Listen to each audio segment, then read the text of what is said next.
नमस्कार। आज हम अपना प्रयोग एक स्प्रिंग के साथ करेंगे।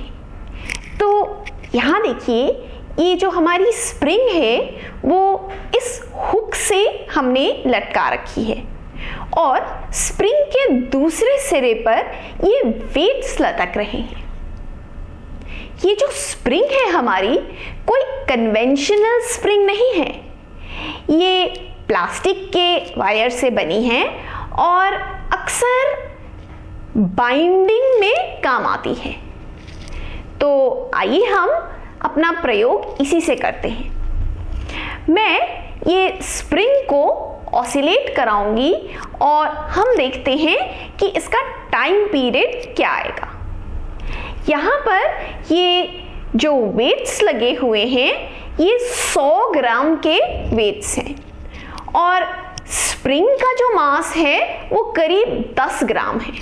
तो वेट्स के कंपैरिजन में इसका जो मास है स्प्रिंग का वो नेग्लिजिबल है और इसे हम अकाउंट में नहीं लेंगे।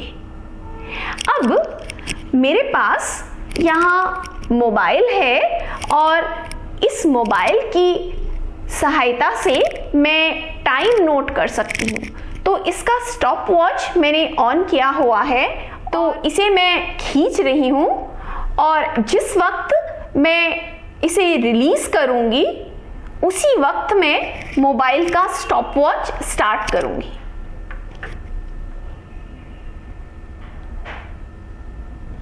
एक, दो, तीन, चार, 5, 6, 7, 8, 9, 10, 11, 12, 13, 14, 15, 16, 17, 18, 19, 20।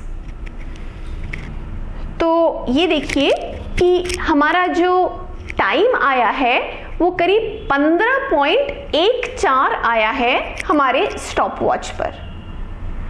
तो 20 ऑसिलेशन का टाइम 15.14 है, यानी कि जो टाइम पीरियड होगा उसे मैं यहाँ से अगर निकालती हूँ तो मुझे इसे 20 से डिवाइड करना पड़ेगा और जो टाइम पीरियड आएगा वो 1 सेकेंड से तो कम आएगा, करीब 0.75 सेकेंड के आसपास आ रहा है हमारा जो टाइम पीरियड है।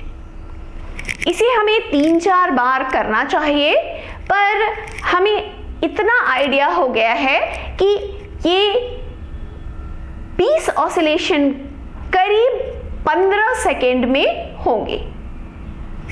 अब मैं इसका मास कम कर रही हूँ और ये जो है ये 50 ग्राम का था और ये भी 50 ग्राम, यानी कि मैंने 50 ग्राम हटा दिया है और मास जितना लटक रहा था उससे मैंने अब आधा कर दिया है ये मास। तो अब देखते हैं कि जब मास आधा हो गया तो टाइम पीरियड पर क्या फर्क आता है। तो आइए देखते हैं, फिर से हम ऑसिलेशन करके इसे मैंने रीसेट कर दिया है और अब फिर से जैसे ही मैं इसे रिलीज करूंगी मैं स्टॉप वॉच ऑन करूंगी।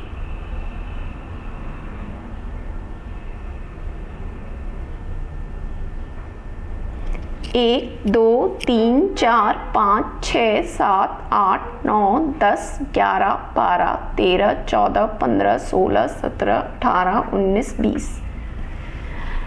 तो ये देखिए कि हमारा जो टाइम इस बार आ रहा है 20 ऑसिलेशन का वो 10.75 के आसपास आ रहा है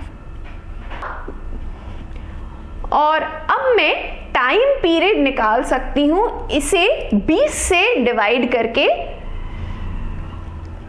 तो ये करीब आएगा 0.54 सेकेंड के आसपास,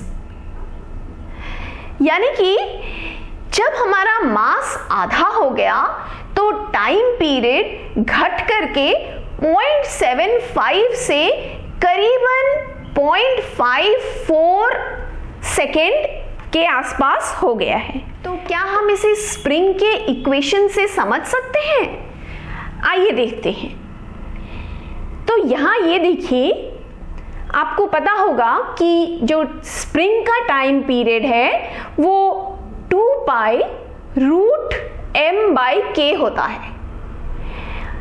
m है मास जो हमने लटका रखा है और k है स्प्रिंग कांस्टेंट। यहां पर स्प्रिंग के मास को हम निग्लेक्ट करते हैं।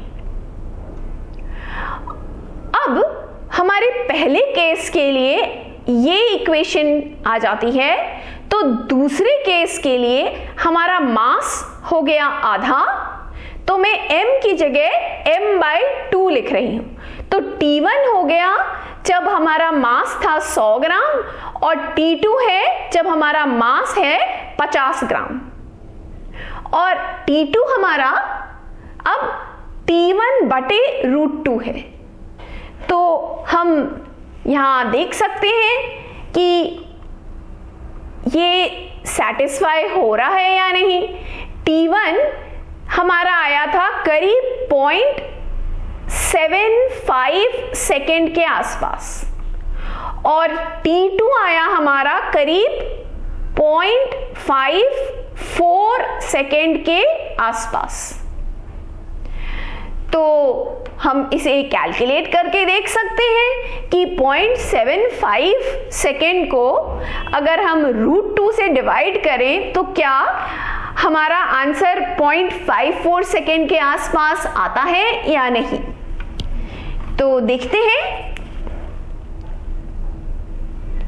यहां पर मैं कैलकुलेटर यूज कर रही हूं, 0.75 को मैं डिवाइड कर रही हूं रूट 2 से, और ये देखिए जो हमारी वैल्यू आ रही है वो 0.53 आई है, यानी कि हमारा जो यहां पर कैलकुलेशन हमने किया वो इक्वेशन के हिसाब से काफी क्लोज है और विद इन एरर मार्जिन्स ही है। धन्यवाद।